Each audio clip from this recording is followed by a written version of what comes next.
নমস্কার বন্ধুরা, Tiyasha food house চ্যানেলে সকল বন্ধুদের স্বাগত জানিয়ে আজকে আবারও কিন্তু নতুন একটা রেসিপি নিয়ে ভিডিওটি শুরু করছি।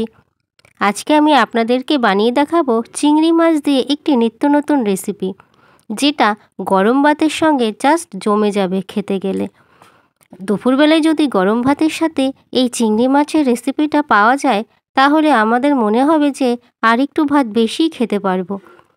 তাই আশা করছি আজকের এই চিংড়ি মাছের রেসিপিটা আপনারা অবশ্যই দেখবেন, আর ভিডিওটি স্কিপ না করে পুরো ভিডিওটি কিন্তু অবশ্যই দেখতে থাকবেন।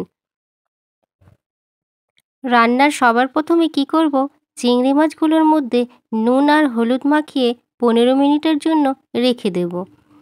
তাই প্রথমে আমি চিংড়ি মাছের মধ্যে দিয়ে দিলাম পরিমাণ মতন নুন, আর দিয়ে দিচ্ছি পরিমাণ মতন হলুদ। সব কিছু দিয়ে খুব ভালো করে চিংড়ি মাছগুলোকে একসাথে এখন মাখিয়ে নিচ্ছি।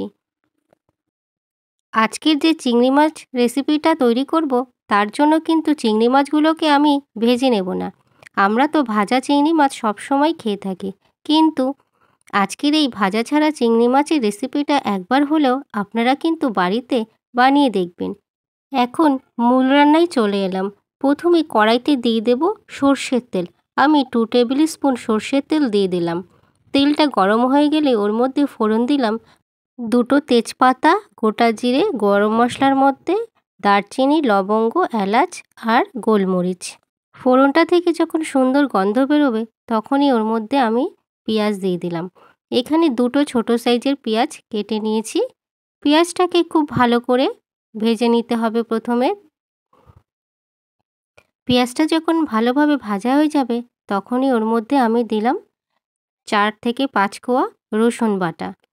রসুনটা এবার পেঁয়াজের সাথে ভালো করে ভেজে নেব, যাতে রসুনের কাঁচা গন্ধটা না পাওয়া যায়।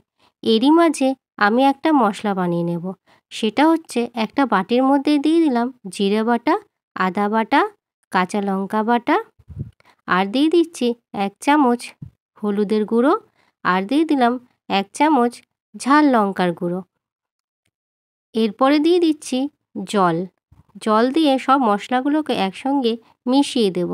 একটা মশলার পেস্ট তৈরি করে নিয়েছি এখানে আমি। সব মশলাগুলোকে জলের মধ্যে একসঙ্গে ভালো করে মিশিয়ে নিয়েছি।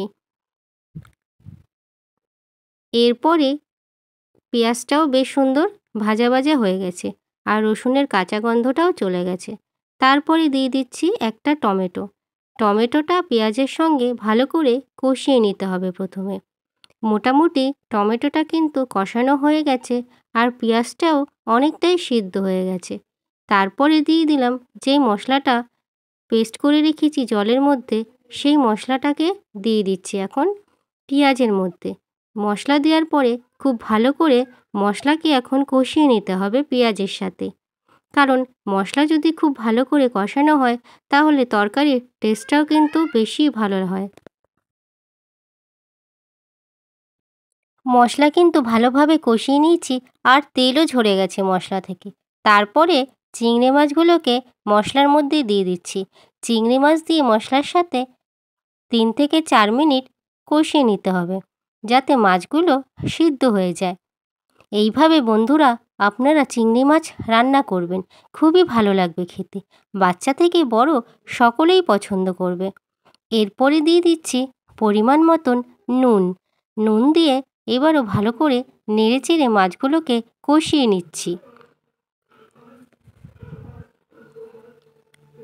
মাছগুলো কিন্তু কষানো হয়ে গেছে, তেলও ঝরে গেছে।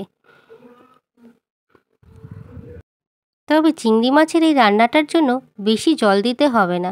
সামান্য একটু আমি জল দিয়ে দিলাম, তাতেই কিন্তু রান্নাটা হয়ে যাবে। কারণ চিংড়ি মাছ সিদ্ধ হতে মোটেই টাইম লাগে না। কষাতে কষাতে চিংড়ি মাছগুলো ভালোভাবেই সিদ্ধ হয়ে গেছে। চিংড়ি মাছের যে কোনো রান্না একটু মাখো মাখো হলেই খেতে বেশি ভালো লাগে, তাই অল্প জল দিয়ে কিন্তু রান্নাটা হয়ে যাবে। এরপরে দিলাম গরম মশলা বাটা। গরম মশলা বাটা দিয়ে মাত্র কয়েক সেকেন্ড রেখে দেব, তাহলেই কিন্তু রান্নাটা মোটামুটি তৈরি হয়ে যাবে। আর এখন কিন্তু রান্নাটা পুরোপুরি হয়ে গেছে। তাহলে বন্ধুরা, আজকের এই চিংড়ি মাছের রেসিপিটা যদি আপনাদের ভালো লেগে থাকে, একটা লাইক কিন্তু অবশ্যই করবেন। এছাড়া বাড়িতে আপনারা তৈরি করে দেখবেন, যদি ভালো লাগে তাহলে সে বিষয়ে কমেন্ট বক্সে কমেন্ট করে জানাতে ভুলবেন না। আর রেসিপিটা বন্ধুদের সাথে শেয়ারও করে দেবেন। এছাড়া পরবর্তী এই ধরনের আরও নতুন নতুন রেসিপি পাওয়ার জন্য চ্যানেলটিকে সাবস্ক্রাইব করবেন আর পাশে থাকা বেল অপশানে ক্লিক করবেন, যাতে পরবর্তী রান্নার নোটিফিকেশান আপনার ফোনে প্রথমেই পৌঁছে যায়। এছাড়া বন্ধুরা, আপনারা অবশ্যই ভালো থাকবেন, সুস্থ থাকবেন। আর পুরো ভিডিওটি দেখার জন্য অসংখ্য ধন্যবাদ।